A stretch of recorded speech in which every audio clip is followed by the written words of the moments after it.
मुख्यमंत्री जनसन्मान यात्रा आपण राज्यभरात काढत आहात, काय नक्की उद्देश आहे आणि कशा पद्धतीने हे यात्रेचा प्रोग्राम असणार आहे? खऱ्या अर्थानं महाराष्ट्रामध्ये 70 लाखापेक्षा जादा रामोशी बेडर बेरड समाज हा महाराष्ट्रामध्ये आहे। ह्या रामोशी बेडर बेरड समाजाची जी स्वातंत्र्य काळानंतर जी अवस्था होती, स्वातंत्र्याच्या आधी बहिर्जी नाईक असतील, उमाजी नाईक असतील, बेडर कन्नप्पा असतील, सिंदूर लक्ष्मण असतील, अनेक 40 महापुरुष आमचे फासावर गेले। ह्या जातीचं एवढं मोठं योगदान ह्या महाराष्ट्रासाठी आणि देशासाठी आहे। पण ह्या रामोशी बेडर बेरड समाजात आद्य क्रांतीवर पहिले क्रांतीवर राजे उमाजी नाईक जन्माला आले। त्या राजे उमाजी नाईकांच्या आजपर्यंत 2014 पर्यंत राजे उमाजी नाईक दरोडेखोरांच्या यादीमध्ये होते। त्यांची सरकारी जयंती साजरी केली। आद्य क्रांती राजे उमाजी नाईकांच्या नावानं आर्थिक विकास महामंडळ झालं। आर्थिक विकास महामंडळानंतर राजे उमाजी नाईकांच्या नावानं पुरस्कार आता जाहीर झाला। आद्य क्रांती राजे उमाजी नाईक असतील, बहिर्जी नाईक असतील, सिंदूर लक्ष्मण असतील, कन्नप्पा नाईक असतील, ह्या सर्वांच्या नावानं ITI कॉलेजला नावं लागली। आद्य क्रांती राजे उमाजी नाईक आणि इतर 40 जे महापुरुष आहेत त्यांच्या सर्वांचे एक आता त्या ठिकाणी राष्ट्रीय स्मारक बनतंय। त्या राष्ट्रीय स्मारकाला 49 कोटी 10 लाख रुपये त्या ठिकाणी निधी आणि 5 एकर जमीन देण्यात आली। ही सर्व ज्यांनी केलं ते ह्या महाराष्ट्राचे मुख्यमंत्री आदरणीय देवाभाऊ आणि ह्या महायुती सरकारने त्या ठिकाणी रामोशी बेडर बेरड समाजाकरता केलेला आहे। यामध्ये प्रामुख्याने देवाभाऊ ही आमच्याकरता एक दैवत लाभलेला आहे। आम्ही देवाभाऊला देवच आमच्यामध्ये मानतो। खऱ्या अर्थानं याची उपकाराची फेड म्हणून आपण समाजासमोर जावं, आपण समाजाला त्याचं योगदान काय आहे ते सांगावं। समाजाला महामंडळाच्या माध्यमातून आद्य क्रांती राजे उमाजी नाईकांच्या नावाने आर्थिक विकास महामंडळ झालेला आहे, त्या महामंडळाच्या माध्यमातून आपण लोकांपर्यंत जाऊन आपल्या गोरगरीब जनतेला त्याचा फायदा कसा होईल। आर्थिक विकास महामंडळ झाल्यानंतर आपण त्याच्यामध्ये 1 लाख रुपयाची थेट योजना जी होती महामंडळ आणि जे खालचे समाज बांधव, त्याच्यामध्ये 2 लाख आता त्या ठिकाणी देवेंद्रजींनी घोषणा केली आणि काही दिवसामध्ये ती 2 लाख रुपये एका व्यक्तीला 2 लाख रुपये थेट योजना मिळणार आहे। 15 लाखापर्यंत बिनयाजी कर्ज मिळणार आहे। अनेक योजना त्याच्यामध्ये आपण करणार आहे। जसे महाज्योती आहे त्याचप्रमाणे याच्यामध्ये आद्य क्रांती राजे उमाजी नाईकांच्या सुद्धा नावानं त्या ठिकाणी आपण त्यामध्ये आपल्या मुलांच्या शिक्षणाकरता, UPSC MPSC करता किंवा पोलीस भरती करता, ट्रेनिंग करता त्या ठिकाणी आपण सर्व त्या माध्यमातून होणार आहे।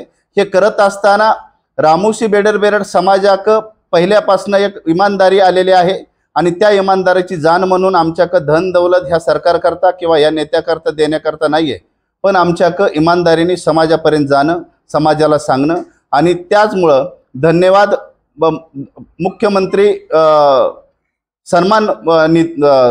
सन्मान यात्रा आपण चालू केली आणि काल परवा दिवशी आपण सासवड या ठिकाणून काल दौंड, इंदापूर, आज बारामती असं करत करत आपण पूर्ण महाराष्ट्रभर जाणार आहे। 30 तारखेपर्यंत आपलं हे आहे, त्याची सांगता मुंबई या ठिकाणी आपण करणार आहे। त्या दिवशी तुम्ही भाषण करताना मुख्यमंत्री देवेंद्र फडणवीस यांच्या समोर भावूक झाला, नक्की काय कारण होतं की जेणेकरून तुमचं डोळ्यातून अश्रू येणं सुरू झालं? त्यामध्ये खास करून आपल्याला सांगतो की जी स्मारक जी होते, ज्यावेळेस 2014च्या आधी मला 13 सालामध्ये मी 2013ला मला संघटनेमध्ये काही आमचे नेते, मग आपल्या तालुक्याचे बबनराव खोमणे असतील, बाकीचे सुनील अण्णा चव्हाण असतील, जयवंतराव खोमणे असतील, मेजर असतील, अनेक हे 4-5 लोक जी अशी होती की ज्यांनी मला त्या संघटनेमध्ये आणलं, ज्यांनी मला बोलायला शिकवलं, ज्यांनी लढायला शिकवलं, तेच करोनाच्या काळामध्ये आमच्यापासून निघून गेले. त्यांचं फक्त एकच हे आत्ताचं जे राष्ट्रीय स्मारक होतंय, हा आराखडा त्यांनी 3-3, 4-4 वेळा तयार केला, पण पहिल्या सरकारांका आम्ही जे दिला त्याच्यानंतर आपल्याला कुठलंही त्याच्यात रिझन मिळलं नाही. आम्हाला जवळही उभं केलं नाही, आम्हाला आमच्या डोक्यावर मायेचा हात कुणीही ठेवला नाही. ज्यावेळेस ही लोक सर्व पडद्याआड गेली, ह्या आमच्या समाजामधून ती करोनाच्या काळामध्ये देवाने त्यांना नेली आणि त्याच्यानंतर आता ही स्मारक बनतंय. ते सगळं त्या ठिकाणी आठवल्यामुळं मी त्या ठिकाणी भावूक झालो. नाना, ओबीसी समाजाकडून मोठ्या प्रमाणात मोर्चे काढले जात आहेत. एक कुठंतरी आमचं आरक्षण गेले अशी त्यांच्यामध्ये भावना आहे. मोठ्या प्रमाणात मोर्चांना देखील सुरुवात झालेली आहे. आपण आता यात्रा करतात, नक्की आपली भूमिका काय? कारण राज्यात मोर्चाला प्रतिमोर्चा निघताना दिसत आहे. यामध्ये मी आपल्याला परवाही त्या ठिकाणी सांगितलेलं आहे की ह्या महाराष्ट्राचे मुख्यमंत्री आदरणीय देवाभाऊ ह्या 18 पगड जातींकरता खरोखर तो देव आहे आणि त्यांनी आपल्याकरता ज्या भूमिका मांडलेल्या आहेत, आपल्याकरता जी काय केलेलं आहे ती सर्व आपल्या डोळ्यासमोर आहे. आपल्याकरता बहुजनांकरता कुणीही नव्हतं, त्या व्यक्तीने बऱ्यापैकी आपल्याकरता केलेलं आहे. आणि त्यामध्ये राहिला ह्या आरक्षणाचा विषय, तर त्यामध्ये जे पहिलं जे त्यांनी मांडलं होतं की आपण बहुजन समाजाच्या किंवा भटके मुक्तांच्या किंवा ओबीसींच्या कुठल्याही आरक्षणाला धक्का न लावता आपण मराठा समाजाला ती देऊ, आणि त्या ठिकाणी त्याच पद्धतीने त्यांनी दिलेलं आहे.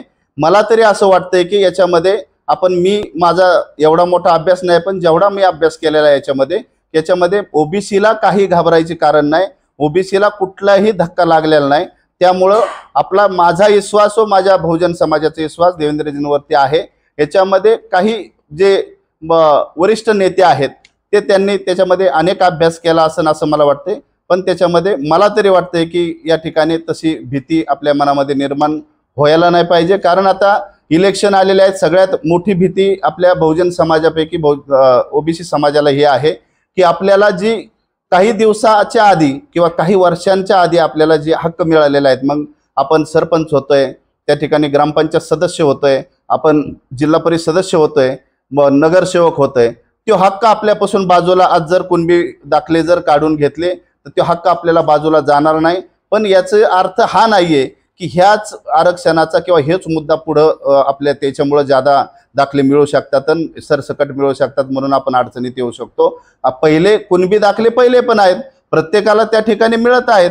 त्यामुळं आपल्याला कुठलंही घाबरायचं कारण नाही. आपण जो ओरिजिनल ओबीसी आहे यांच्यावरती मला खात्री आहे की देवाभाऊ अन्याय होऊन देणार नाही असं मला वाटतं. मुख्यमंत्री सन्मान निधी योजना जी आहे त्याचा गावोगावी जाऊन नेमकं काय करते, लोकांमध्ये जनजागृती कशी करते, जागृती नाही, याच्यामध्ये मी माझ्या समाजाकरता म्हणजे खास करून रामोशी बेडर समाजाकरता ज्या ठिकाणी ज्यांनी आपल्याकरता केलेलं आहे, आपल्या ज्या महामंडळाच्या जी योजना आहेत त्या योजना कशा आपण केल्या पाहिजेत, आपले जातीचे दाखले कसे काढले पाहिजेत, आपण कसं ही प्रकरणं केलं पाहिजे, आपल्याला याच्यामध्ये मदत कोणी केलेली आहे हे सर्व आपण त्या ठिकाणी हे करत आपण जाऊन त्या ठिकाणी आपण सांगतोय.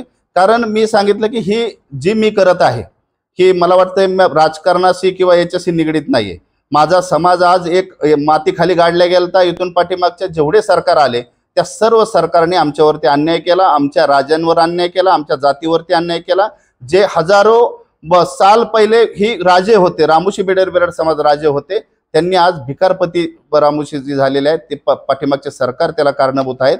त्यामुळं ज्यांनी आमच्याकरता केलेलं आहे, आम्ही जात आमची इमानदार आहे, इमानदारी ज्यांनी आमच्या संघ इमानदारी केली त्यांच्या संघ इमानदारी आणि गद्दारांसंघ गद्दारी आमचं रूल आहे. त्यामुळं आम्ही ज्यांनी इमानदारी आमच्या संघ करून आमची कामं केल्यात त्यांचं आम्ही त्या ठिकाणी मांडणी करणं आणि त्यांचं नाव आमच्या समाजापर्यंत नेणं हे आमचं कर्तव्य आहे.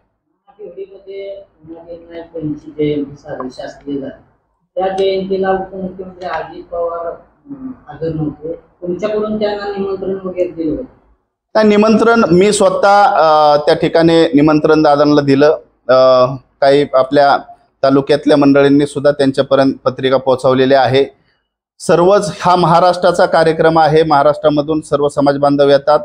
मला CMची तारीख, दादांची तारीख आणि अनेक मंत्र्यांच्या ज्या तारखे घ्यायच्या होत्या त्याच्यामध्ये मी बिझी होतो. मी सुद्धा दादापर्यंत जाण्याकरता एक 5-6 दिवस आधी त्या ठिकाणी दादांना पत्रिका दिली, पण दादांना मेसेज आणि बाकीचे जेवढे दादांचे PA आहेत त्यांना प्रत्येकी फोन केलेले आहेत, त्यांना बाकीचं माहिती दिलेली आहे. पण त्या ठिकाणी मला माहीत नाही की आता दादांच्या याच्यामध्ये ते कितपत, म्हणजे त्या ठिकाणी त्यांना पत्रिका माझ्या हाताने मी दिली, पण ती आले का नाही ती मला सांगता येणार नाही. पण एक आपल्याला सांगतो की रामोशी समाजाचं जसं देवेंद्रजी वरती विश्वास आहे तसा दादांवरती सुद्धा आहे. जयंतीला का हजर राहत? आता हे तुम्ही दादांना विचारलं पाहिजे, कारण मी माझं काम केलेलं आहे. त्या समाजामध्ये माझा समाज जो कितपत पडला होता तो समाज एका वळणावरती आणणे, एका याच्यावरती आणणं माझं काम होतं, ते मी करतोय. आपण दादांना विचारा, पण दादांना हे पण सांगा की दादा, रामोशी बेडर समाज हा पहिल्यापासून तुमच्या जवळ आहे आणि इथून पुढे सुद्धा राहील. फक्त थोडा डोक्यावर हात ठेवा, सर्व व्यवस्थित होईल. एकीकडे मुख्यमंत्री सांगतायत की भाजपचा DNA हा ओबीसीचा आहे. मग असं असताना मराठा समाजाच्या आरक्षणासंदर्भात जो GR काढलाय, या GR मुळे ओबीसीमध्ये जे संभ्रमाचं वातावरण पसरलंय, जे भीतीचं वातावरण पसरलंय, कारण थोड्या दिवसात स्थानिक स्वराज्य संस्थांच्या निवडणुका येऊ पाहत आहेत. यामध्ये ओबीसीचं आरक्षण संपल्याचा दावा लक्ष्मण हाके करतायत. या सगळ्या गोष्टींकडे कसं बघता? कारण पुरंदरच्या कार्यक्रमामध्ये देवेंद्र फडणवीस यांनी सांगितलं की ओबीसीचं जे आरक्षण आहे त्यांचे हक्क आहेत आम्ही अबाधित राखू. मात्र असं असताना एक GR काढून ओबीसीचं आरक्षण हिरावण्याचं काम मुख्यमंत्र्यांकडून केलं जाते असा आरोप केला. नाही, यामध्ये आपण सर्वांनी पाहिलं की मुंबईमध्ये काय परिस्थिती निर्माण झाली. त्या ठिकाणी देवेंद्रजी किंवा अनेक कोणता मुख्यमंत्री असला तरी त्या ठिकाणी त्याच पद्धतीने हे झालं असतं. जो GR त्यांना दिलेला आहे त्याच्यामध्ये काही निजामाच्या काळामध्ये त्या ठिकाणी विदर्भ मराठवाडा जो होता त्या याच्यामध्ये येत होता, त्यामुळं काही याच्यामध्ये ती निकष त्याच्यामध्ये येतात. पण खऱ्या अर्थानं त्या GRचा अर्थ हा नाही की तो सरसकट आहे.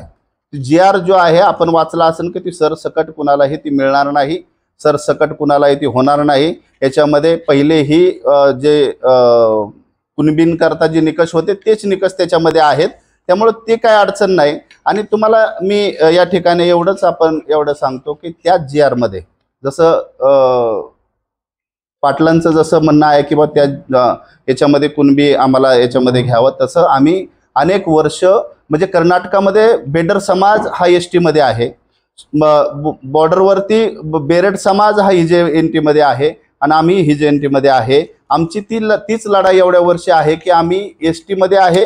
आमचा जो रोटीबिटी यावर आहे किंवा बाकीचं हे आहे.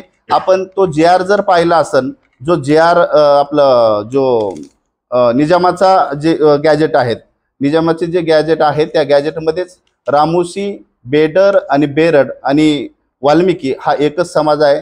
जर हा GR त्या मराठा समाजाला जर ते GR लागू झाला तर रामोशी, बेरड समाजाला सुद्धा तो GR लागू होऊ शकतो. कारण कायदा एका जातीकरता नसतो, कायदा अनेक जातीकरता असतो. त्या GR मध्ये आपण जर पाहिलं तर रामोशी, बेरड आणि वाल्मिकी ही एकच जात आहे असं त्या ठिकाणी आहे. पण एकंदरीत बंजारा समाज आता राज्यभरात कुठेतरी गॅजेट नंतर ST मधून मागणी करण्यास सुरुवात झालेली आहे. आता तीच बाब तुम्ही सांगितलेली, तुमची याबद्दलची काय भूमिका असणार? तेच महत्वाचं आहे की ते तसं होऊ शकत नाही.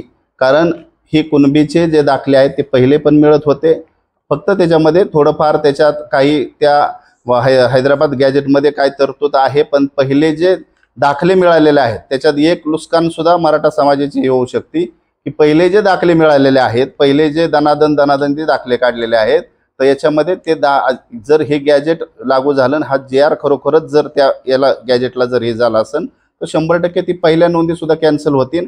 आणि आत्ताचे मी जी वाचल्याप्रमाणे जे GR मध्ये जे निकष टाकलेले आहेत ते निकष आणि पहिले जे कुणबींकरता जे निकष आहेत ते एकच आहे, त्याच्यामध्ये बदल काहीच नाही. म्हणजे आपल्याला जी भीती आहे की सरसकटा दाखले मिळतील किंवा सरसकटा त्याच्यामध्ये समाज येईल, असं होऊ शकत नाही. मला एवढंच कळतं की याच्यामध्ये या महाराष्ट्राचे मुख्यमंत्री जे आहेत ते ठामपणे त्याच्यावरती आहेत आणि ते कधीही आपल्या 18 पगड जातीवरती, बहुजनांवरती, ह्या ओबीसींवरती कधी अन्याय होऊन देणार नाही, त्यांच्या ताटातलं कधी दुसऱ्याला देणार नाही, असं या ठिकाणी मला ठामपणे आपल्याला सांगावंच वाटतं. कुठून